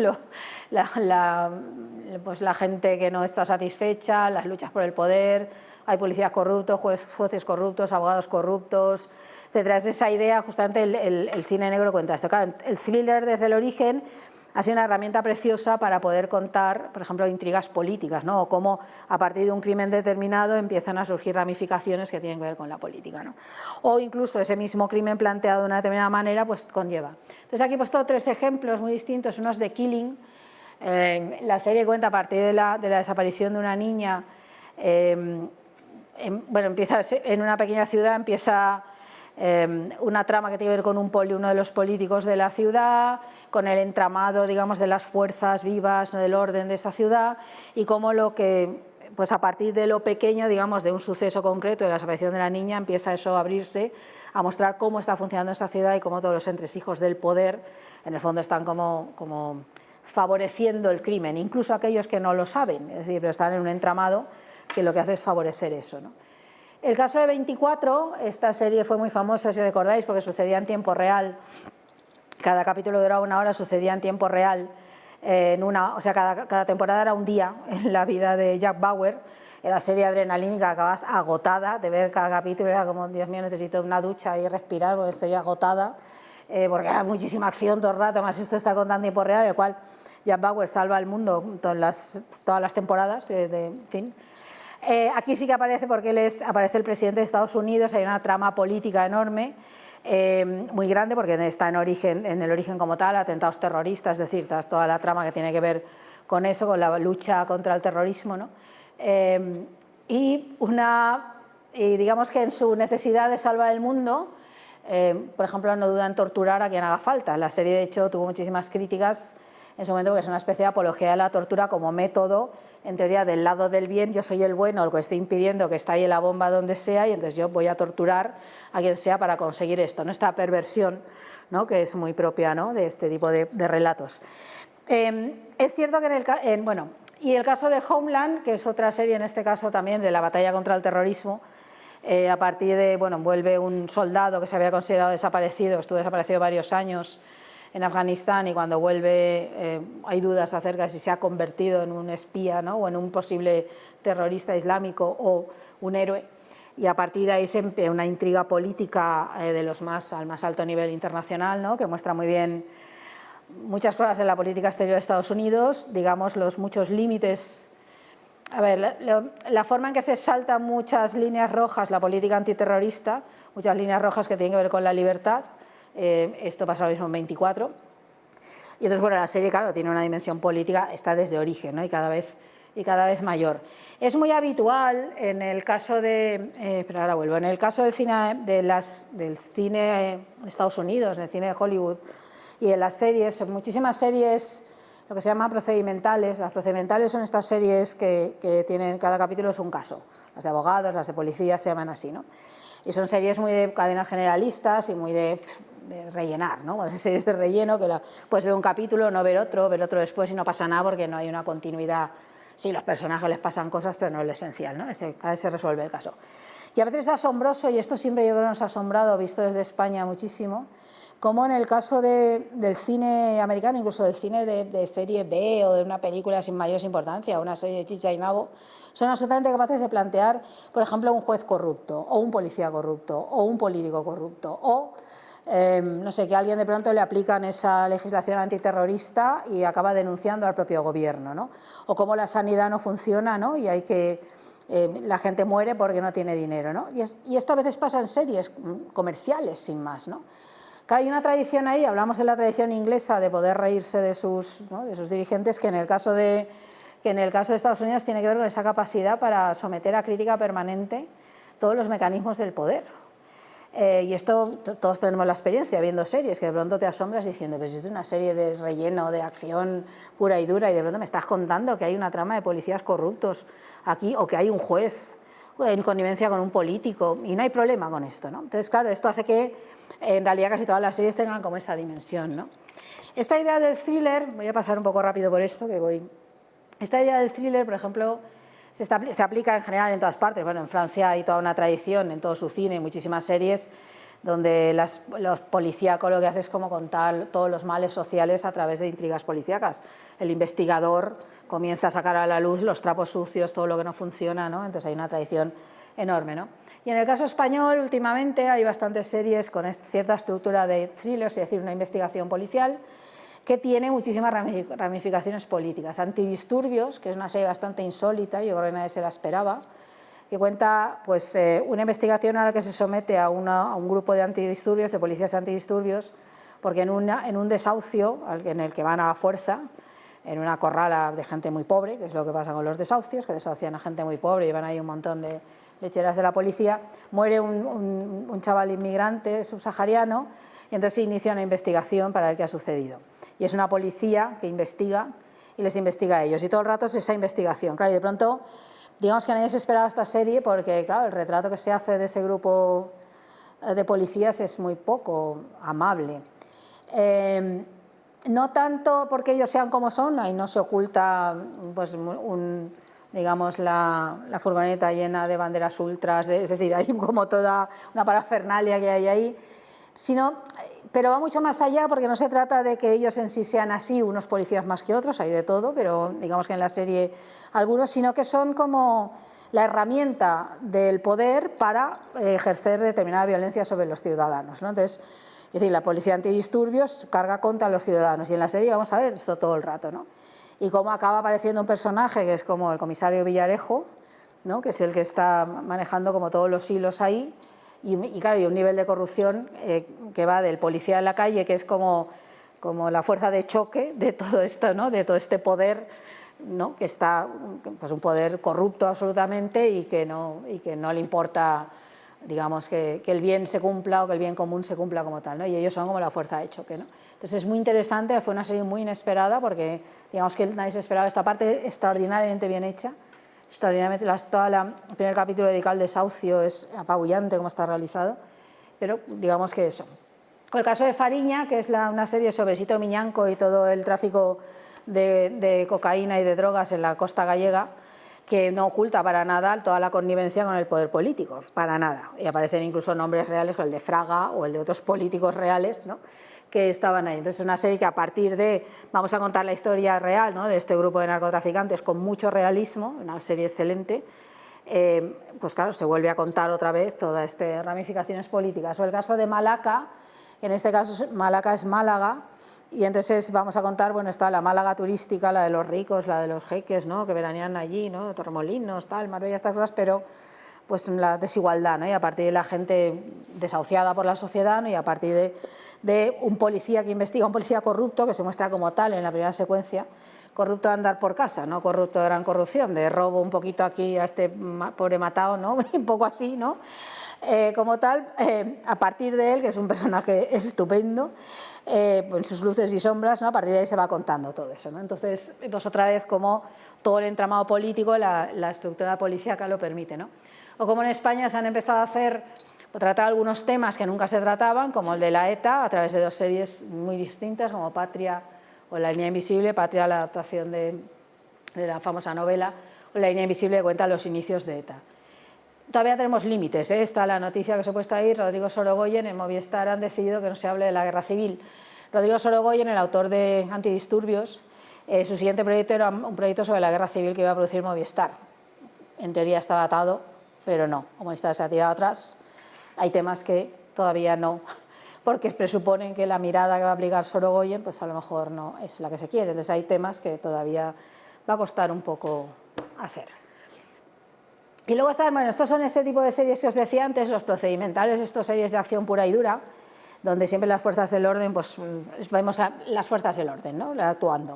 Una de ellas se llama Ley y Orden, más claro no puede ser, que son abogados, son por una parte actúa la policía y luego los abogados, los fiscales. Ley y Orden, que tiene una mirada bastante progresista en su planteamiento, siempre como muy a favor de las víctimas, muy centrada en mostrar los propios males del sistema constantemente, la justicia que no funciona, no funciona por desidia, o no funciona por sobrecarga de trabajo, o no funciona por falta de recursos, pero también a veces porque hay quien no quiere que funcione, los muchos intereses, ¿no?, que hay detrás y de gente que intenta que las sentencias sean de una determinada manera o de otra. Es decir, esto no lo muestra, ¿no? Lleva como 22 temporadas, creo, en este momento, muchísimas, una serie muy longeva, donde esto se ha ido viendo bastante bien, ¿no? Aunque eso no impide, digamos, que haya como cierta exaltación de los agentes del orden, que son absolutamente entregados, claro, son inmaculados en el sentido de que están absolutamente entregados a la lucha contra la injusticia, ¿no?, y a defender a las víctimas, sea lo que sea. O el caso de esta serie he traído esta FBI Internacional como modelo de un tipo de fricción, cuenta las andanzas de unos agentes del FBI que actúan en Europa. Yo creo que hay que ver un capítulo alguna vez, porque es como actúan en Europa, claro, y en Europa la policía europea, da igual el país que sea, pues no son muy listos, o si son listos, como no tienen recursos no pueden hacer nada, o son corruptos, o todo a la vez. Y entonces llegan estos agentes del FBI que actúan por toda Europa, no sabemos muy bien legitimados cómo, y lo arreglan todo, ¿no? Entonces, claro, hay una visión en la serie, no pasa solo con esta, hay más series de este palo, ¿no?, de estos que actúan fuera de grupos de policías o de ejército americano que actúan fuera. Ahí está esta condescendencia sobre lo que está fuera de Estados Unidos, esta mirada de superioridad, de nosotros representamos lo mejor de la civilización y somos el mejor país del mundo y como tal allá donde vamos llevamos la ley, aunque a veces seamos muy duros, a veces son muy duros, alguien no se corta, ¿no?, a veces en mostrar determinadas secuencias, sacarle a palos a un detenido una confesión, y está esa condescendencia, ese mirar, ¿no?, como por encima todo el rato. Hay muchas series así, sobre todo estas donde un grupo tiene que actuar fuera, que llama mucha atención. Yo a veces veo algún capítulo por aquello de voy a ver y me vuelvo a enfadar, ¿no? Es como lo ves y entonces te vuelves a enfadar. No digo nada ya si actúan en Latinoamérica o en Asia, claro, es como... Pero está en todas partes, es decir, actúan, llegan ellos con su ley porque son los que más ayudan, todo el mundo al final se lo agradece mucho, la policía está agradecidísima local porque sin ellos no lo hubieran resuelto jamás, el caso que sea, ¿no? Entonces es, bueno, política pura. Es decir, a través de las series es el reflejo de la política exterior americana, ¿no?, de Estados Unidos y la que aplica constantemente como sheriff del mundo. Esa condición que se ha autoarrogado de soy el sheriff del mundo y así actúo, ¿no? Claro que las series americanas, esto que os decía antes de las críticas y demás, ¿no?, de esa capacidad que tienen para criticar a veces el sistema, hay series como esta, 911, son dos series distintas, bueno, una después, Lone Star es posterior. Esta lo que van a mostrar básicamente es la heroica vida de los bomberos, sobre todo a partir del 11S. Los bomberos siempre han tenido un halo, obviamente, de heroísmo y de algo altruista real, ¿no?, probablemente porque quien quiere enfrentarse contra el fuego, ¿no?, muy mítico, todos los niños quieren ser bomberos, pero después del 11S esto digamos que se ha manifestado mucho, entonces hay bastantes series que muestran esto. Entonces estos son bomberos y paramédicos y a veces policías que actúan juntos, ¿no?, para acabar con un incendio o con un terremoto o con cualquier cosa insólita que se les ocurra a los guionistas, que a veces son muchas. Lo que pasa que os decía antes que las series no solo hacen política hablando de política, hacen política también siendo en sí mismas lo que son.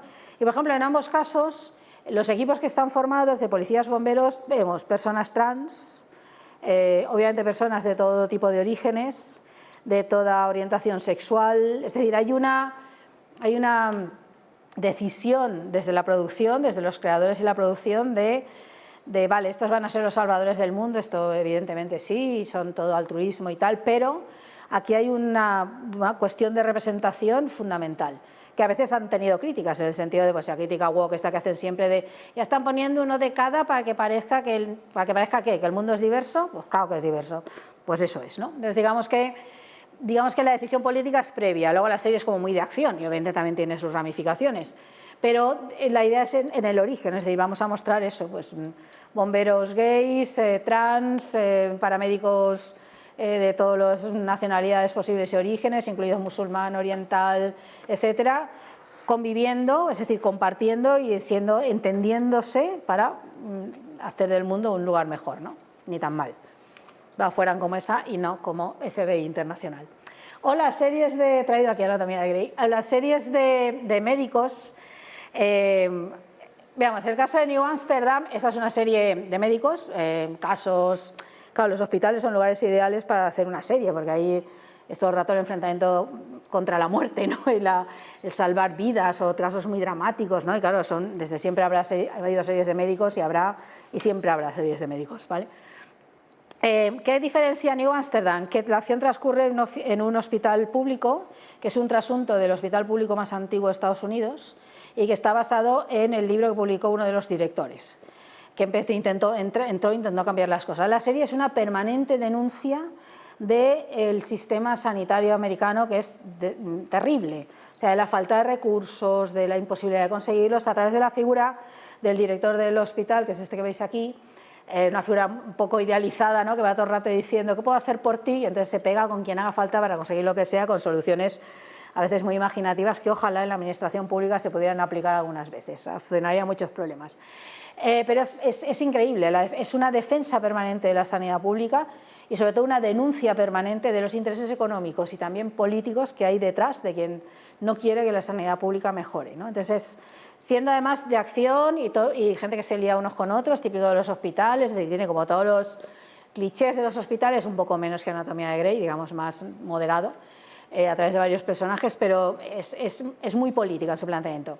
¿Y por qué he traído Anatomía de Grey? Que a pesar de ser una serie de hospitales donde eso consiste en que todos se lían con todos, aquí sí, y todos son como cirujanos de élite del más alto nivel, aunque parecen adolescentes en celo gran parte de la serie, porque la serie en origen sí tiene una parte política muy vinculada a la cuestión de la representación de razas, ¿no? y de distintos orígenes, que tiene que ver con su creadora, que es Shonda Rhimes, que es una de las productoras más poderosas del mundo de las series y de Hollywood, una mujer negra, y ella los castings de las series los hace sin atender nunca al color de la piel. Es decir, los personajes nunca están definidos por eso, de ahí que haya toda esa variedad que hace, ¿no? Y lo que ha ido sucediendo, eso ha estado siempre en el origen de la serie, pero lo que ha ido sucediendo con los años, la serie va por la temporada 17-18, es que ha ido adquiriendo cada vez más conciencia de esto y sobre todo de la desigualdad. Y también, aunque esos son hospitales no públicos, digamos de esta desigualdad en el tema sanitario, ¿no? Y, por ejemplo, en la temporada que se realizó cuando la pandemia, que Anatomía de Grey hizo una temporada excelente, en la cual no ocultó nada de lo que allí había sucedido, incluido el hecho, por ejemplo, de que las personas negras morían mucho más que las personas blancas, también las personas de origen indio, es decir, muchísimas cosas, o la carencia de recursos y de medios, es decir, no escatimó nada de esto, ¿no? Dentro del esquema del propio hospital, y fue sorprendente, ¿no? Y también con el Me Too tuvo digamos, muchísimos capítulos, ¿no? Donde había una mirada compleja sobre todo eso, es decir, mirad, ¿no? Entonces es llamativo como una serie que tiene una base de fans enorme y es como el prototipo de la serie comercial, nunca escatima estas cosas, ¿no? Y acabo, estamos en el territorio de la comedia. Claro, hemos visto hasta ahora más o menos alguna comedia ahí, pero claro, la política es territorio para la sátira, en algún sitio más que en otro, aquí nos cuesta mucho, pero digamos que en Inglaterra esto lo tienen resuelto, hemos visto, os decía, los Spitting Image, y ahí hay 3 series míticas. Una se llama Sí Ministro, otra Sí Primer Ministro, que cuenta la historia de estos 3 personajes, son los mismos, primero es ministro y luego será primer ministro. Yo creo que tiene toda la vigencia, a pesar de una serie de los 80, es cínica hasta decir basta, porque el ministro en cuestión, el primer ministro, es tonto y entonces tiene a su asesor, que es un cínico listísimo y de colmillo retorcido enorme, ¿no? En el cual tratan temas brutales, desde la venta ilegal de armas, cualquier cosa, ¿no? Pasaba por el también de un humor negrísimo, de este humor tan salvaje, ¿no? De los ingleses cuando se ponen, que tanto admiramos, y esa capacidad para reírse de todo, lo decíamos en los Spitting Image, aquí las 2 series. O el caso de The Thick of It, que es otra serie en ese sentido, también a través de los asesores del ministro, también en esa misma línea de cinismo, ¿no? de absoluto. Es el de Armando Iannucci, el creador luego de VIP, ¿no? De una de otras series. Aquí la tenéis. Estas son algunas de las comedias que se han realizado en Estados Unidos. Spin City, que fue una serie de los 90, en este caso sobre un alcalde, que el alcalde está, pero el protagonista es el jefe de prensa, el jefe de gabinete del alcalde, ¿no? Y muestra también ¿no? El modo en que se organiza, con mucho menos cinismo. Esta no tiene ese humor negro, es más amable, pero sí muestra un poco, pues eso, ¿no? El mundo de los asesores, ¿no? Y cómo eso determina las políticas muchas veces. VIP, que es la historia de la vicepresidenta de Estados Unidos, Elina Meyers, es una serie divertidísima, digamos sin la mala leche, ¿no? De las series inglesas estas, o sin esta mirada tan cínica, pero divertidísima, descacharrante, se pasan cosas completamente insólitas, son todos un atajo de inútiles, incluidas la vicepresidenta y todo su equipo. Ha ganado todos los Emmys y todos los premios del mundo, es una serie de estas, una comedia de estas de capítulos de 20 minutos, ¿no? Pero muy divertida, y hace una visión, claro, de la política muy desmitificadora. Yo creo que estas lo que hacen es desmitificar absolutamente la política, ¿no? Convertirla en algo risible, y esto ayuda también a la ciudadanía a liberarse mucho. Yo creo que es muy liberador el reírse de esto, ¿no? O el caso de Parks and Recreation, que en este caso es una concejalía, pues como de parques y jardines, ¿no? Como tal, que también son un equipo de inútiles muy divertidos, muy entrañables, ¿no? Y que estos es muy interesante porque estos sí quieren hacer el bien, o sea, la protagonista ya está empeñada en mejorar la vida de la gente, y entonces es ver cómo eso funciona. Una serie también muy divertida, amable, ¿no? Pero que otra vez desmitifica, al mismo tiempo que de alguna manera pone en valor el hecho de que tú, si vengas a la política es para hacer cosas, ¿no? Esa idea que hablábamos antes, ¿no? O otras tres series cómicas. Bueno, esta Brain Dead, esto es una rareza de los creadores de The Good Wife y The Good Fight, del matrimonio King, que en este caso Brain Dead es comer cerebro, porque cuenta la historia, eso tiene una temporada, no sé por qué no tuvo más, una serie excelente. Bueno, hay una invasión alienígena en el Congreso de Estados Unidos que afecta a los congresistas, principalmente a los republicanos, convirtiéndoles en todavía más radicales, es decir, más ultras. En realidad es una parodia sobre la llegada, sobre, digamos, el crecimiento del pensamiento ultra, las series de 2016. Divertidísima y altamente política, divertidísima porque hay cabezas explotando, que es decir, todo es como muy gamberra, muy en la línea de una serie B de esto, ¿no? de ciencia ficción. Pero muy política, porque planteas esta idea de la radicalización aquí centrada, pues son extraterrestres que se cuelan, una especie de gusanos que se cuelan en el cerebro, entonces comen el cerebro, el brain dead este, ¿no? y entonces los convierten en seres absolutamente radicales, ¿no? Asombrosa por la mezcla esta, ¿no? Que hace como de serie de zombies, ¿no? y de política. Y luego dos europeas que se pueden ver ahora, están en Filming, Parliament, que de hecho creo que ha venido a la segunda temporada, que es una parodia un poco sobre el Parlamento Europeo, ese mundo incomprensible para todo el mundo, ¿no? Porque todo lo que tiene que ver con la administración europea es como incomprensible para todos, ¿no? Por mucho que lo que ahí se decide afecta muchísimo a todas nuestras vidas en Europa, pero es verdad que es un mundo muy incomprensible y altamente burocratizado y como muy críptico. Entonces una parodia sobre uno que llega allí y empieza a intentar entender cómo funciona aquello, ¿no? Y pues un asesor, ¿no? de un diputado. O El Gran Fondo, una serie noruega sobre el fondo de inversión. En Noruega descubrieron petróleo y otras cosas en los años 70, y lo que se hizo fue en los 90 crear un fondo de inversión público, que es el mayor fondo de inversión público, que sale a bolsa y que está todo el rato, ¿no? jugando con esto, pero tiene unos límites porque es público, y los límites son, por ejemplo, no invertir en nada que afecte a la naturaleza o que no sea ecológico, no invertir en cuestiones que afectan al bienestar humano, o en armas, por ejemplo, en industria de armas y otras cosas, ¿no? Entonces esta es una farsa sobre un broker que es el que lleva el gran fondo y que, digamos, se le sube un poco a la cabeza y empieza ahí a entrar en bolsa y a jugar un poco peligrosamente con los dineros públicos, y una experta en ética que le ponen para que le controle. Y es una comedia bastante entretenida, muy divertida y muy asombrosa, porque conocemos de pronto algo que no teníamos ni idea de que eso existía. Ese fondo es el que garantiza el bienestar de los noruegos, porque es el que a través de él se paga la sanidad, la educación, etcétera, ¿no? Entonces es muy llamativa. En España, afortunadamente, por fin ha llegado una serie política de verdad, es decir, tres en realidad, y excelente, que empezó siendo Vota Juan, la primera temporada, la segunda se llamó Vamos Juan, y la tercera Venga Juan. Esto es una parodia, es una comedia escrita por Diego San José y se me ha ido Juan Cabestañ. Bueno, este es un político muy inútil, ministro de Agricultura, cuando empieza la serie. Diego San José, el guionista, dice que hay cosas que pasan en la realidad que si él las pusiera en la serie nadie le creería. Y tiene bastante razón, hay cosas bastante inverosímiles, pero es verdad que declaraciones de algunos políticos, además, si las pusiera, no nos lo creeríamos, ya lo estás forzando, algo así. Pero es una parodia excelente, además que va a más, es decir, la primera temporada está muy bien, porque muestra, bueno, todo el intento de este hombre por sobrevivir políticamente, porque es muy tonto, y entonces, bueno, su equipo de asesores es muy descacharrante. En Vamos Juan, bueno, él ya no es ministro, le han tirado, entonces hace un partido nuevo, entonces vemos cómo construye su nuevo partido. Y en Venga Juan, la última parte, empieza a atraparle la corrupción, una pasada, porque él había sido alcalde de Logroño, y entonces empieza a atraparle algo que había pasado allí y a ver cómo se defiende. Es una mirada implacable sobre la política española, que esperemos que anime a mucha más gente a escribir una ficción. Ha sido una serie excelente, además ha sido muy premiada y muy bien, ¿no? Y luego hay otra forma de hacer política de las series, vale, que es revisando la historia, ¿no? En el caso de Estados Unidos se está produciendo en dos sentidos. Uno, para reescribir la historia a partir de la historia de la población negra. Esto es algo que ya llevan unas décadas con esto, pero es algo cuando está surgiendo, primero en la academia, pero también a través de películas, series, novelas, ensayos, etcétera. Sería el caso del ferrocarril subterráneo, una serie excelente y desoladora, que cuenta el ferrocarril subterráneo. Había una red, ¿no?, que liberaba esclavos del sur al norte.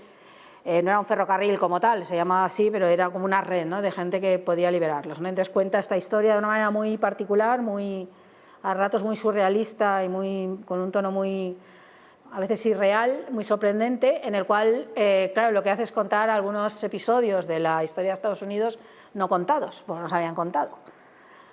Algunas cosas, ¿no?, que te sorprenden cuando las ves porque no sabes que existieron, pero existieron, que han sido silenciadas, ¿no?, constantemente. Entonces es otra manera, ¿no?, en cual las series están reescribiendo la historia y con ello reescribiendo también la política de Estados Unidos, ¿no? O el caso de Mrs. América, que es la historia de las feministas de los años 70, de la batalla por la declaración esta de los derechos, que todavía no se ha aprobado en un montón de estados, de las mujeres por la igualdad. Y entonces aquí salen todas las feministas de los años 70, son personajes reales, salvo uno, inspirada, y claro, otra vez vamos a contar esta historia que nadie ha contado así. Y la serie es apasionante porque además cuenta todo ese momento del feminismo, todas las batallas incluso dentro del propio feminismo, y que hoy en día muchas de ellas se están viviendo, todos los muchos matices que hay en la aparición del feminismo negro y cómo desafía el feminismo blanco, las lesbianas y cómo plantean al mundo heterosexual también otras cosas, el debate sobre si aceptar entrar en la administración o no, es decir, si mantenerse desde fuera, y ahí están Gloria Steinem y están todas las feministas. No es una serie de ficción, es decir, no es un documental contando eso, ¿no?, y reescribiendo la historia. Y sobre esa historia negra, de pronto la ciencia ficción y el fantástico juegan un papel importante. Watchmen o The Falcon and the Winter Soldier, el halcón y el soldado de invierno, vuelven a hacer otra vez este ejercicio de reescritura de la población negra. En el caso de Watchmen, si habéis visto la serie, el primer capítulo cuenta, por ejemplo, la matanza de Tulsa, que fue una matanza de toda la población negra de Tulsa, que yo creo que nadie sabíamos ni que había existido, por esas horas nunca se cuentan, y que ahora pues se están reivindicando, y hace toda una reelaboración de la historia, ¿no?, de Estados Unidos y del presente a partir de eso, ¿no? Pero es que en una serie donde nadie se lo espera esto, que es en la serie El Halcón y esta serie de Marvel, ¿no?, de los dos de los personajes del mundo Marvel, en lo cual se tiene que decir quién va a ser el nuevo Capitán América, porque Capitán América ya no está, no es un spoiler, supongo que todos lo habéis visto y si no tampoco pasa nada. Otra vez lo que va a haber es una reivindicación de la población negra a través de la historia de un soldado de la Segunda Guerra Mundial negro, que harán un super soldado de estos que salen, ¿no?, en todo este mundo Marvel, y nuevamente una reivindicación de la negritud, de toda la cultura negra y sobre todo de toda la discriminación permanente, absolutamente oficial, de una discriminación ejercida desde arriba como tal. Entonces son series, bueno, Watchmen es claramente muy política porque habla de los vigilantes, es decir, de la sociedad del control permanentemente, pero gran parte, casi todas las ficciones de Marvel están hablando de eso, de la sociedad del control, ¿no?, del control y la vigilancia permanente. Lo mismo hace esta, ¿no?, pero a su vez cómo están replanteando esa necesaria escritura, ¿no?, desde productos, esto es lo muy interesante en este caso, muy comerciales, porque esto se está haciendo desde muchos sitios, pero desde productos tan comerciales como esto, ¿no?, y esto es de mucho interés. Y la ciencia ficción, que naturalmente la ciencia ficción siempre es política, sobre todo si vas a contar un mundo futuro, porque lo que tienes que contar es cómo diablos se organiza una comunidad. ¿no? Cómo se organiza, cómo se convive, cuáles son las normas de convivencia. Entonces, digamos que la ciencia ficción va a hacer esto. En el caso de Years and Years menos, porque lo que hace es plantear un futuro próximo aterrador, simplemente planteando las tendencias actuales, es decir, el hecho de que el trabajo es cada vez más precario, la absoluta precariedad de los trabajos, el auge de la ultraderecha a través de la política que interpreta Emma Thompson, que es ese reflejo del populismo, la ultraderecha, ¿no?, que acaba arrastrando masas y demás. Es desoladora y lo interesante es que lo cuenta desde la historia de una familia más o menos normal, una familia donde pues trabaja, todo está en el paro, total, y va contando en años sucesivos, a partir de hoy, en los siguientes 20 años, su vida. Vamos viendo cómo se va degradando en lo económico y demás, ¿no? Es muy desoladora en ese sentido, aunque tiene un final no tan desolador. O La conjura contra América, que plantea una ucronía, es decir, lo que hubiera sucedido si Lindbergh hubiera sido presidente de Estados Unidos, un ultraconservador, y la persecución a que hubiera sometido, en este caso a judíos, pero no solo. Entonces, lo que va a contar pues, a partir de la novela, ¿no?, esta idea. O el caso del cuento de la criada, que es un poco lo mismo de Years and Years. Margaret Atwood, la autora de la novela, siempre ha planteado que ella en su novela no contó nada que no hubiera sucedido en la historia de la humanidad alguna vez, solo que todo junto, ¿no? Ella siempre plantea el símil ese de la rana, ¿no? Si tú metes una rana en una cazuela y empiezas a calentarla, no se va a enterar hasta que finalmente muere, ¿no?, hasta que acaba quemándose. Pues esa es la idea, ¿no? La sociedad llega a una sociedad teocrática, profundamente machista, donde la mujer es solo un objeto y un vientre para las que pueden para criar hijos, ¿no?, de la élite, y ya está. Entonces, obviamente no hay ciencia ficción, no hay distopía, utopía, poquísimas utopías futuras que no tengan un profundísimo contenido político, porque lo que están hablando es de la organización social. Y si nos vamos más allá, puede ser una utopía desoladora como la de Walking Dead, bueno, aparte de que tal vez durando demasiado la serie, pero al margen de eso, es un tópico de este tipo de relatos distópicos, ¿no? Una sociedad donde lo monstruoso gana, o aquello, ¿no?, que lo inhumano, lo que está fuera de lo humano, en este caso los zombies, y obliga a los humanos a defender. Y está basada en la idea de el gran debate entre la cooperación o la lucha. Están los que luchan, los que compiten y los que cooperan. Y cómo se construye esa sociedad absolutamente distópica sobre la cooperación como tal, ¿no? Entonces, la obligación de hacer esto y vuelve a tener esa dimensión. O el caso de Battlestar Galactica o The Expanse. Battlestar Galactica es un remake de la serie de los 80-90, esta de muchísimo más interés que aquella, en la cual digamos, los robots se han convertido en autónomos y se han rebelado y han matado básicamente a todos los humanos, y solo quedan las naves que lograron huir, ¿no?, llenas de humanos y también de robots que pasan por humanos, pero nadie lo sabe. Bueno, la cuestión que de pronto la presidenta es la que era consejera de Educación, es decir, la que nunca jamás quiso ser presidenta, y hay que organizar toda esa sociedad. Y es profundamente política, más establece una batalla interesantísima entre el poder militar y el civil. Claro, hay un poder militar importante, el comandante, porque, en fin, están en guerra contra los robots, ¿no?, contra los Cylons, que se llaman. Entonces, es todo el rato el cómo se organiza la sociedad, qué leyes se dan a sí mismos, qué ética se plantea. Es decir, es fascinante, es una serie extraordinaria en ese sentido. Es extraordinaria como serie de ciencia ficción y extraordinaria todo ese planteamiento. O el caso de The Expanse, que pasa igual. Este es un mundo muy futuro en el cual Marte es una sociedad hipermilitarizada. La Tierra, lo que queda, digamos, es otra sociedad no tan militarizada, más democrática, con comillas, digamos, ¿no? Y hay un cinturón de asteroides donde están como las colonias de gente, digamos, que quieren su independencia y que buscan un lugar social. Entonces, la batalla entre todos estos, y otra vez, o esa organización, hay muchísima confrontación política, también colaboración, y otra metáfora política clarísimamente. Todas las distopías son profundamente políticas. Y con esto ya acabo, con esta diapositiva rara que os he traído. Porque os decía, varias veces lo he dicho, que una cosa es, las series pueden hablar de políticos, pueden tener una dimensión política que está en el origen, como The Wire o Battlestar Galactica, desde muchos sitios distintos, desde el puro género o desde una visión más realista. Pero luego las series, simplemente existiendo, ya lo hemos comentado en algunos casos, están haciendo política. I Might Destroy You, Podría Destruirte, es una serie que está haciendo política sobre, bueno, sobre el consentimiento, es una serie incomodísima, sobre la historia, bueno, de una chica que sale una noche, entonces está borracha y después descubre que ha sido violada. Ese es el caso real de la creadora de la serie, la que veis ahí en la foto.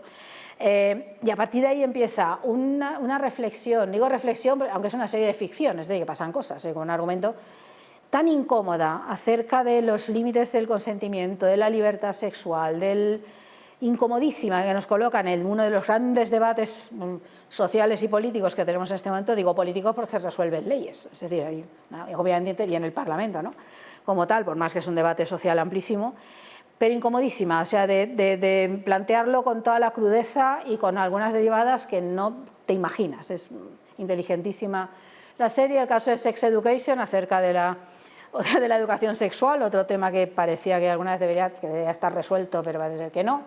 Hay manera de resolver, porque algunos se empeñan en ello, y entonces que plantea pues, la necesidad de la educación sexual, está de un modo optimista, alegre, muy humanista, y en este caso una serie amable, pero que tampoco escatima en conflictos, ¿no?, en conflictos muy reales que muchísima gente no quiere plantearse, porque ha decidido no mirar, ¿no? Entonces, a través de adolescentes. ¿Por qué he traído los Bridgerton y South Park? Los Bridgerton, que total, es una serie frívola, tontísima y bastante idiota, hay que decirlo, pero, digamos, toma una premisa política primera, que es la de incluir personas negras como protagonistas, claro, supuestamente en la Inglaterra de las primeras décadas del siglo XIX, en el mundo de Jane Austen. Esta es una serie de Shonda Rhimes otra vez, os decía que ella no elige, es completamente deliberado esto, es decir, eso es una toma de partido política.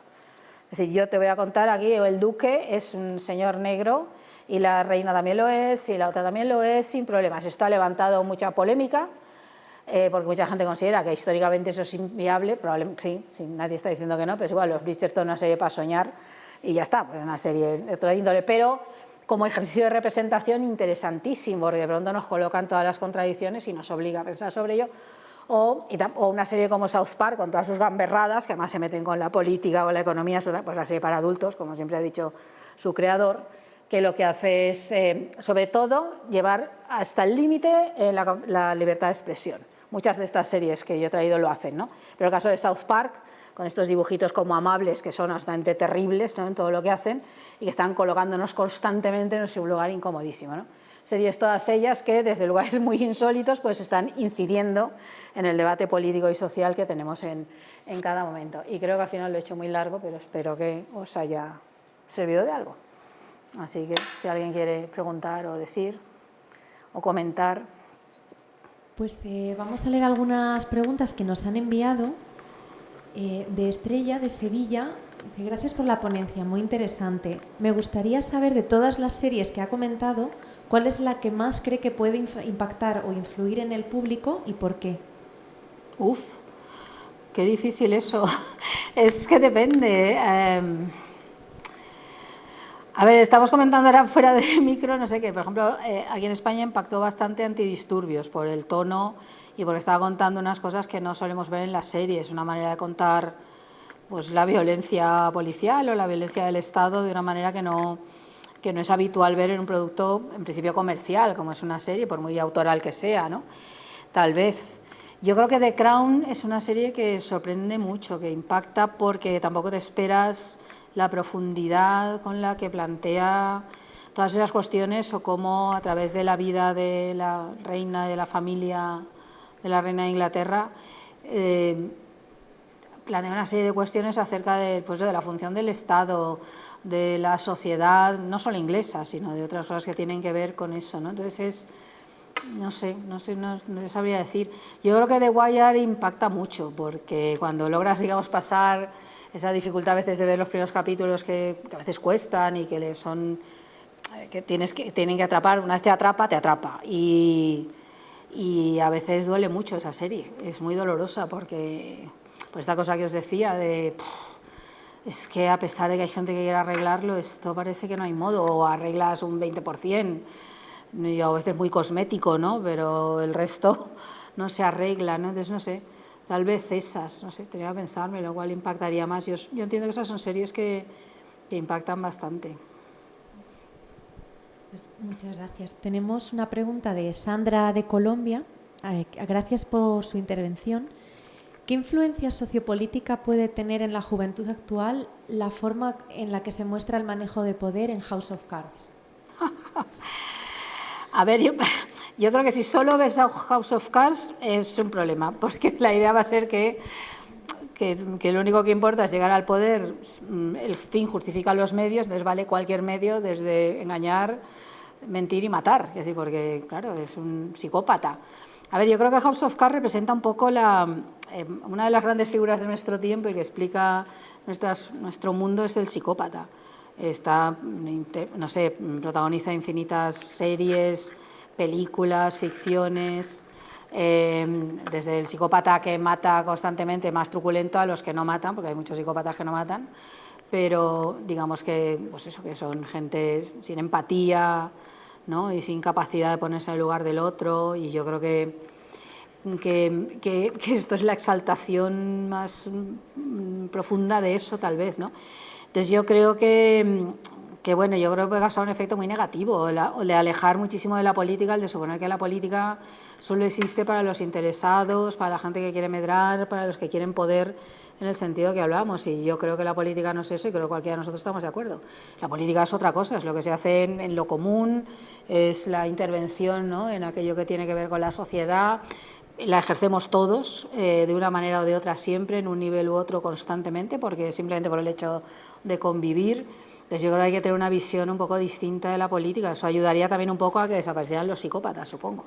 Sí, estos de la política, que los hay, ¿no? Se ha dicho que mucha gente que está en puestos de poder tienen rasgos psicopáticos de verdad, es decir, médicamente estudiados, porque según qué sitios, ¿no?, de poder, puede ser una gran empresa, ¿no?, o puede ser, no estoy hablando solo de política, ¿no?, porque hay como ciertos rasgos que ayudan, ¿no?, al triunfo, entendido en este sentido capitalista, de solo puede quedar uno, ¿no?, desgraciado. Esto es bastante lamentable. Entonces yo creo que el efecto puede ser un poco pernicioso.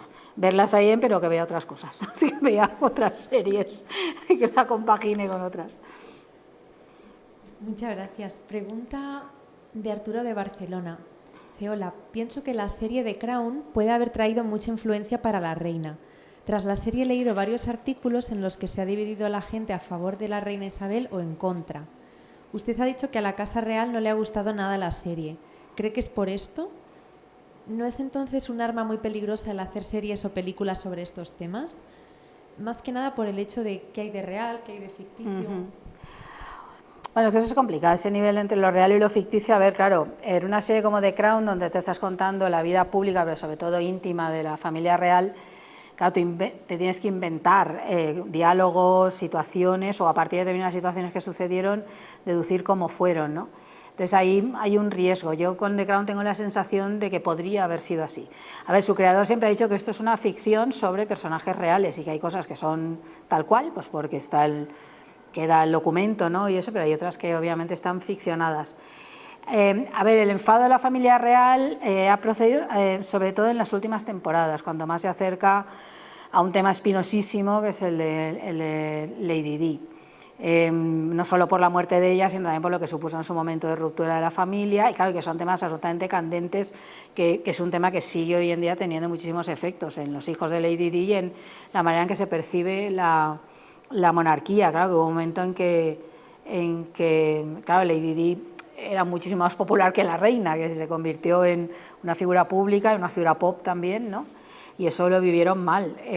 Ahí es donde han empezado las quejas. Antes de eso prácticamente no ha habido. En los episodios más del pasado, a pesar de que cuenta algunas cosas nada favorecedoras para la familia Windsor, ¿no?, pero es verdad que sobre todo ahí. Entonces es complicado. Yo creo que, es que ya son casi una ficción.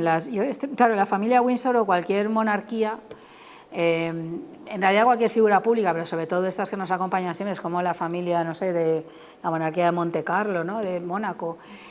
Son como personajes de ficción, que los vemos en las revistas del corazón, no sé, en el papel couché, o ahora por redes así, ya forman parte un poco como de esto, ¿no? Entonces yo no veo un problema en crear ficciones a través de ellos, o intentar contar algunas cosas que explican por qué están ahí, por qué se mantienen, cómo son esas luchas.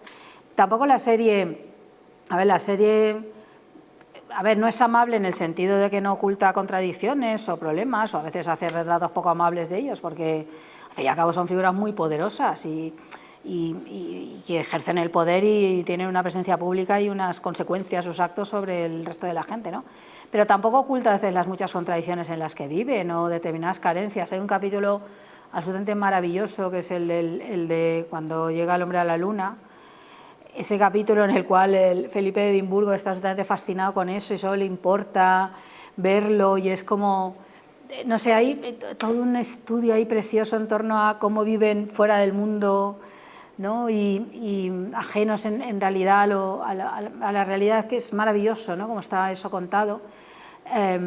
Hubo varios, ¿no? Que son muy conflictivos, ¿no? Cuando tienen que enfrentarse a otras fuerzas, no sé, yo creo que está muy bien, yo creo que permite el debate, yo creo que permite entender algunas cosas que ellos puedan hacer también en lo humano, porque son personajes muy complejos. Yo creo que el gran valor de la serie está en que no son caricaturas ni son clichés, sino que ha construido personajes complejos a partir de la realidad y el material que ofrecen los medios de comunicación. Entonces también hay una parte de comprender algunas cosas, de entender la soledad en un determinado momento, o entender su propia incomprensión de algunas cosas, entender a la princesa Margarita, que se siente completamente atrapada en una vida que que ella debería haber sido la reina, y todo el rato entiendes que ella probablemente hubiera sido reina mejor que esta, porque en realidad Isabel no le apetecía y ella sí quería, o cómo se ve apartada constantemente o la posibilidad de tener vidas reales. Hay una parte que producen hasta pena, ¿no? Cuando ves que no se pueden, no sé, casar con la persona que aman. Dicen, pero qué mundo absurdo es este, ¿a quién le importa con quién se casa una persona hoy en día, ¿no? Y descubres que eso sigue pesando, y sigue pesando hoy en día. Fijaos la historia, ¿no?, posterior, y cómo se han ido, ¿no?, unos fuera de la monarquía. Es asombroso. Entonces, no sé, yo creo que todo eso se puede contar. No creo que tenga un efecto particularmente pernicioso. Creo que también nos da herramientas, en este caso, en el caso inglés, a los súbditos, para entender algunas cosas o para poner en su lugar otras, ¿no? La devoción, yo creo, por la familia real tampoco decae, nunca. Es como que la gente tiene las tacitas de la reina, ¿no?, y todas estas cosas, y celebran su jubileo, ¿no? Están ahí con esas cosas y esto, ¿no? Es como, no sé, es como una institución, ¿no? Yo no le veo un peligro, y veo una serie excelente, claro que... Lo estábamos comentando antes en el descanso y lo replanteo. Te preguntábamos si llegaremos a ver una serie así de la familia real española y si a lo mejor sería bueno para humanizarla, como comentábamos con la princesa Margarita. Ostras, sería estupendo. Yo no sé si la veremos, ¿eh? Yo creo que en un futuro inmediato no hay. Conste es eso, que hay un proyecto que lleva ya un tiempo, ojalá. Tiene todos los mimbres para ser un buen proyecto por la gente que está involucrada, y que podría salir algo con fuste y bien hecho y no tópico, no cliché, y con, no sé, elaborado, un producto complejo como es The Crown. A lo mejor no de ese nivel, porque tiene un nivel altísimo como producto audiovisual, me refiero, como obra audiovisual. Pero bueno, yo creo que puede salir algo, pero me parece muy complicado, ¿eh? Yo creo que hay muchos temas tabú todavía que no se pueden tocar, y eso que, afortunadamente, a ver, yo creo que hace 5 años nadie se pensaba que se podían contar algunas cosas de la familia real como se están contando ahora, o algunas cuestiones del rey, o hacer chistes sobre el rey. Antes ni se hacían, es decir, yo creo que hace 5 o 10 años era imposible encontrar un chiste sobre el rey en un medio de comunicación, o sea, era una cosa súper amable, y nada que ver. Yo creo que esto ha cambiado. Claro, es verdad que todo lo que hemos descubierto pues es lo que es, ¿no? Y da para algunas cosas, no sé.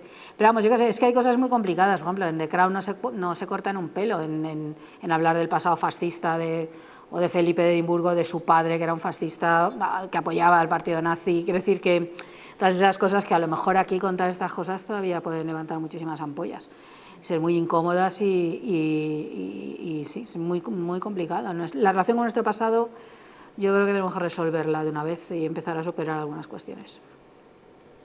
Bueno, tienen que hacerlo algunos. Tienen que hacerlo desde la derecha, tienen que empezar a entender que hay que empezar a hablar de algunas cosas ya. Esto es así. Pues tenemos una pregunta de María, de Madrid.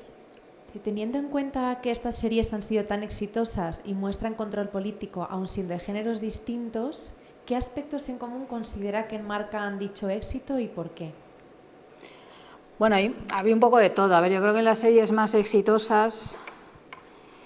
A ver, yo creo que hay una parte que... La gran parte de las que he traído, las que hablan específicamente de políticos, por ejemplo, el caso del ala oeste de la Casa Blanca, de House of Cards, de Borgen, de Barón Rojo, son series muy bien hechas. Yo creo que plantean House of Cards menos, al principio más y luego se le va yendo, pero yo creo que plantean pues una visión del poder, que esto siempre nos fascina. Queremos saber cómo se toman esas decisiones. Yo creo que todo ese mundo de los asesores, de los que están ahí en segundo plano, pero que son los que manejan los hilos, yo creo que nos fascina mucho por desconocimiento. Es un mundo, porque nosotros vemos al político, pero detrás del político hay todo un montón de gente que ha preparado esa intervención o que ha estado negociando, porque la intervención final del político es fruto de una negociación previa sin cámaras, ¿no? Y yo creo que ver todo eso nos gusta mucho, y si eso está bien contado, con personajes interesantes, pues va a funcionar siempre. Yo creo que en ese sentido seguirá funcionando. Entonces yo creo que un elemento probablemente es ese, que eso nos fascina. A ver, yo creo que entrar en política es muy difícil. Yo creo que la mayoría de la gente no quiere entrar. Y a las pruebas me remito. Quiero decir, a ver, yo creo que hay mucha gente que piensa que, uy, si me llegas ahí, ejerces el poder y eres Dios. No, o sea, a ver, eres Dios, eres Frank Underwood y un psicópata. Y has decidido o Trump, y has decidido que te importa un bledo la gente y tal, pero si eres una persona más o menos normal, con ciertas aspiraciones, es probable que te importe lo que pase y que tengas que hacer una acción política.